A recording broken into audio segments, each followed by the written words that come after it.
লোকসভা নির্বাচনের পর দলবলের খেলা অব্যাহত খানাকুলে। কয়েক ঘন্টা পরে ফের তৃণমূল থেকে বিজেপিতে যোগদান। মঙ্গলবার তৃণমূলের আরামবাগ সাংগঠনিক জেলার সভাপতি রামেন্দ্র সিংহ রায়ের হাত ধরে খানাকুলের পোল এক গ্রাম পঞ্চায়েতের বিজেপির জয়ী সদস্য মধুমিতা প্রামাণিক তৃণমূলে যোগদান করেন। কয়েক ঘন্টা পর বুধবার আরামবাগ জেলা কার্যালয়ে বিজেপির আরামবাগ সাংগঠনিক জেলার সভাপতি বিমান ঘোষের হাত ধরে ফের মধুমিতা প্রামাণিক বিজেপিতে যোগদান করেন। তিনি সাংবাদিকদের মুখোমুখি হয়ে বলেন, তাকে জোর করে তৃণমূলে যোগদান করানো হয়েছে, এক প্রকার ভুল বোঝানো হয়েছে তাকে। আমরা দেখেছিলাম যে তৃণমূলের হাত ধরে তারা আপনাদের সদস্য জয়ী প্রার্থী ছিলেন, জয়ী সদস্য ছিলেন, তিনি তৃণমূলে যোগদান করেছিলেন। আজকে আবার দেখা যাচ্ছে বিজেপিতে, বিষয়টা কি? দেখুন, পোল এক পঞ্চায়েতের ৭৯ নম্বর সংসদের আমাদের সদস্য মধুমিতা প্রামাণিক, ওকে কালকে ওর বাড়ির ওপর প্রেসারাইজড করে গত 2-3 দিন ধরেই চলছিল, প্রেসারাইজড করে জোর করে তৃণমূল কংগ্রেসের হারমাদরা এবং তাদের যে জেলা সভাপতি আছে হারমাদদের জেলা সভাপতি, তারা এসে জোর করে জয়েন করায় তৃণমূল কংগ্রেসে।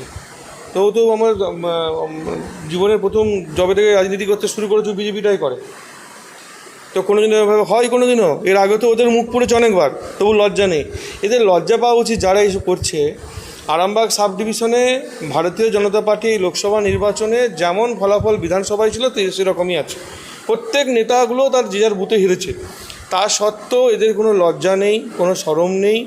এরা এখনও সেই নোংরা খেলায় মেতে আছে। বুঝতে পারছে না যে আরামবাগের মানুষ এদেরকে বর্জন করেছে। লোকসভা নির্বাচনে হরিপাল বিধানসভায় খারাপ ফলাফলের জন্য আমরা মাত্র ৬,০০০ ভোটে পিছিয়ে আছি তৃণমূল কংগ্রেসের থেকে। ৭,১২,০০০ ওরা পেয়েছে, আমরা ৭,০৬,০০০ পেয়েছি। তো এদের লজ্জা থাকা উচিত।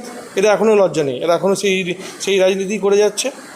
স্যার, গতকালকে দেখা যাচ্ছে রান্না চলাকালীন সেখানে গোবর ফেলে দেওয়া, বিজেপির সমর্থকদের দৌড় কাটানো, মারধর করতে যায়, এমনটা দেখা যাচ্ছে, কি বলবেন?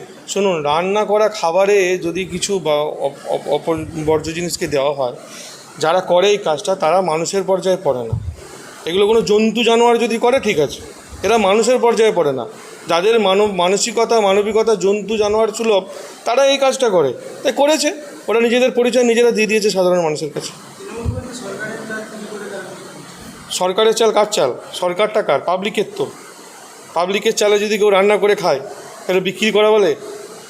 সাধারণ মানুষের চাল সাধারণ মানুষ রান্না করে খাচ্ছে, কী অসুবিধা? আর চাল তো কেন্দ্রীয় সরকারের, এদের এত ফাটছে কেন?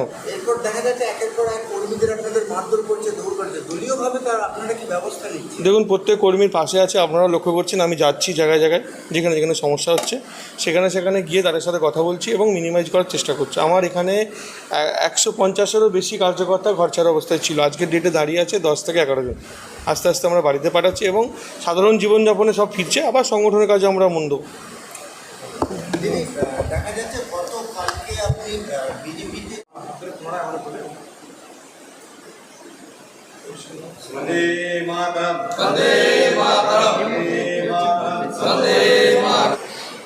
মানে পারিবারিক অশান্তি হচ্ছিল আমাদের বাড়িতে 2-3 দিন ধরেই। তো মানে আমি ওদের কাছে যাই, তো যে মানে বলি যে আমার এরকম অশান্তি হচ্ছে। তো ওরা বলে যে তাহলে তোমাকে সব সাহায্য করতে পারি, তো তুমি আমাদের তৃণমূলে এসে যোগ দাও বিজেপি ছেড়ে। তো দেখি মানে কেউ পাশে নেই, ওর জন্যই আমি গিয়েছিলাম দাদাদের, মানে দাদা বলেই ওদেরকে পরিচয় দিই। তো গিয়েছিলাম, দিয়ে দেখলাম যে মানে ওরা বলে যে তুমি তাহলে মানে বিজেপি ছেড়ে তৃণমূলে যোগ দাও। তার জন্যই আমার মনে হলো যে কেউ পাশে নেই, তো তাহলে মানে বারবার ওরা আমাকে জোর জবরদস্তি করে যে তুমি যোগ দাও, দিলে ভালো হয়, তবেই তোমরা পাশে আমরা থাকবো।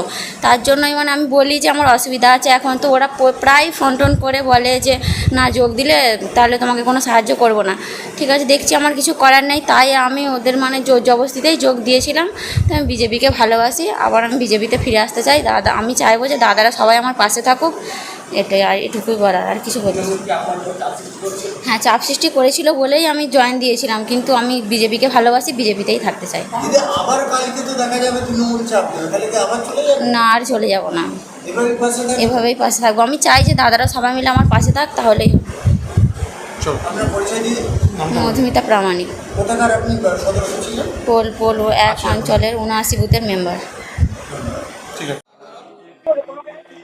বধূ নির্যাতন কেস ছিল, এটা বিজেপির এমএলএ ওকে বাড়ি থেকে তুলে নিয়ে যায়, নিয়ে যেয়ে প্রেসার করে হ্যাঁ, ওর স্বামীকে দিয়ে ফোন করিয়ে যে তোমার সাথে আমি সংসার করব, হ্যাঁ, আর ঝামেলা করবো না, এরকম কিছু বলেছে।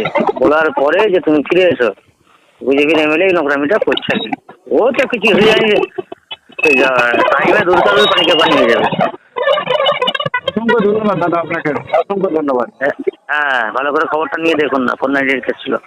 এখন আরামবাগেই রয়েছে প্রাণ আইভিএফ ফার্টিলিটি সেন্টার। নিঃসন্তান দম্পতিদের মুখে হাসি ফোটানোর বিশ্বস্ত প্রতিষ্ঠান প্রাণ আইভিএফ ফার্টিলিটি সেন্টার দক্ষিণবঙ্গের মধ্যে সর্ববৃহৎ এবং সর্বপ্রথম এআরটি গভর্নমেন্ট রেজিস্টার প্রাপ্ত আইভিএফ সেন্টার এখন আরামবাগেই। অল্প খরচে আইভিএফ পরিষেবা, বন্ধাত্ম চিকিৎসার এক অভিনব অধ্যায়। প্রাণ আইভিএফ ফার্টিলিটি সেন্টার একেবারে অল্প খরচে পুরুষ ও মহিলার বন্ধাত্ম পরীক্ষা, বন্ধাত্ম চিকিৎসা সবকিছুই হয় আমাদের প্রতিষ্ঠানে। সুচিকিৎসার মাধ্যমে মা ও বাবা ডাক শুনতে পারবেন নিঃসন্তান দম্পতিরা। তাহলে আর দেরি কেন? আজই যোগাযোগ করুন প্রাণ আইভিএফ ফার্টিলিটি সেন্টারে। ঠিকানা বসন্তপুর, আমতলা, 2 নম্বর রেলগেট, আরামবাগ, হুগলি। যোগাযোগ নম্বর 7865858781 অথবা যোগাযোগ করুন 7908098172 এই নম্বরে।